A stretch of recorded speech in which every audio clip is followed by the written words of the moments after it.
BJP की ये तो एक बहुत महत्वपूर्ण चुनावी घोषणा थी कि हम आते ही एक महिलाओं के हर खाते में 2500 रुपया हर महीने देंगे, और उसके ऊपर अभी तक कोई एक्शन ना होना, ये तो आम आदमी पार्टी को एक मौका देने के जैसा है कि वो उनको कटघरे में खड़ा करें इसको लेकर के।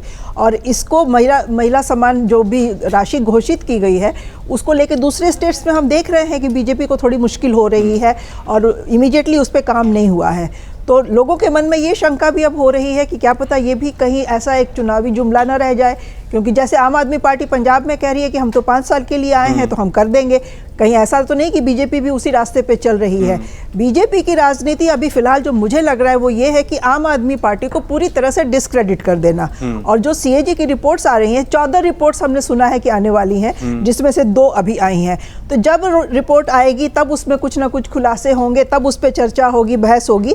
तो मुझे लग रहा है कि बीजेपी थोड़ा समय अपने साथ, बाइंग टाइम वाला उसका एटीट्यूड है अभी, कि कुछ दिन तक इस चीज़ को वो डिले करके आम आदमी पार्टी को पहले पूरी तरह से कटघरे में खड़ा कर दें, एक्सपोज कर दें। जो भी उन्होंने गलतियां तो आम आदमी पार्टी के ज़माने में बहुत सी हुई हैं, ये इसमें तो कोई शक नहीं है, और लोगों ने, आम जनता ने उस गलतियों की वजह से भुगता है, हम ये भी जानते हैं।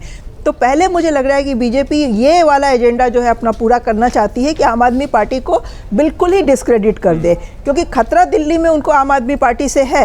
कांग्रेस अभी फिलहाल उतना बड़ा खतरा इनके लिए नहीं है, इसलिए वो पूरा ध्यान इस पे लगाएंगे कि जो भी आम आदमी पार्टी ने बहुत मेहनत से अपनी छवि बनाई थी, ईमानदार वाली छवि, भ्रष्टाचार के अगेंस्ट लड़ने वाले लोगों की छवि, वो बिल्कुल ही से ख़त्म कर दें ताकि आगे उनका रास्ता बिल्कुल ही बंद हो जाए।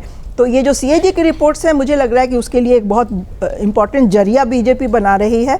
अभी 14 रिपोर्ट्स आनी है, हर सेक्टर में आएगी। इनफैक्ट मोहल्ला क्लिनिक, हेल्थ और एजुकेशन, ये 2 चीज़ें थी जिसको आम आदमी पार्टी अपनी यूएसपी बना के पेश कर रही थी। उस यूएसपी को ही अगर ये डेमोलिश कर देंगे तो आम आदमी पार्टी के लिए आगे रास्ता मुश्किल हो जाएगा। और वैसे पर्सनल क्रेडिबिलिटी तो सभी की अब क्वेश्चन के उसमें है, दायरे में है, शंका है। मनीष सिसोदिया हार गए, अरविंद केजरीवाल हार गए, एक्साइज घोटाले में सबका नाम आ गया, तो पर्सनल क्रेडिबिलिटी तो चली ही गई। और गवर्नेंस में भी जो उन्होंने अपना एक स्ट्रांग मुद्दा बनाया था कि हमने एजुकेशन में इतना काम कर दिया, हेल्थ में इतना काम कर दिया, उसको भी अगर ये डिस्ट्रॉय कर देते हैं तो आम आदमी पार्टी के लिए बहुत मुश्किल होने वाली है और बीजेपी का आगे का रास्ता बहुत आसान हो जाएगा। तो 8 मार्च में अभी टाइम है, कैबिनेट में कितना टाइम लगता है, किसी भी दिन कैबिनेट करके ये घोषणा हो सकती है। लेकिन आम आदमी पार्टी जो 2500 वाला मुद्दा बना रही है, मुझे लग रहा है कि वो थोड़ा उसमें उनके एटीट्यूड में मुझे जल्दबाजी भी दिखाई दे रही है। जिस तरह का शोर शराबा हो रहा है, थोड़ा सा उनको भी अभी संयम से काम लेना चाहिए। हारने के बाद किसी भी पार्टी को कुछ दिन तक शांति से इंट्रोस्पेक्ट भी करना चाहिए। और बीजेपी का तो ये एक बहुत बड़ा ये प्लस पॉइंट है कि एक बार वो जहां सत्ता में आ जाती है तो फिर उसको थोड़ा मुश्किल है हटाना। वो रिपीट तो जरूर होता है, 3rd टर्म आए ना आए, रिपीट तो जरूर होता है, और वो लॉन्ग टर्म स्ट्रैटेजी लेके बीजेपी चल रही है। तो मुझे लगता है अभी फिलहाल कुछ दिन तक ये दिखाई देगा हमें।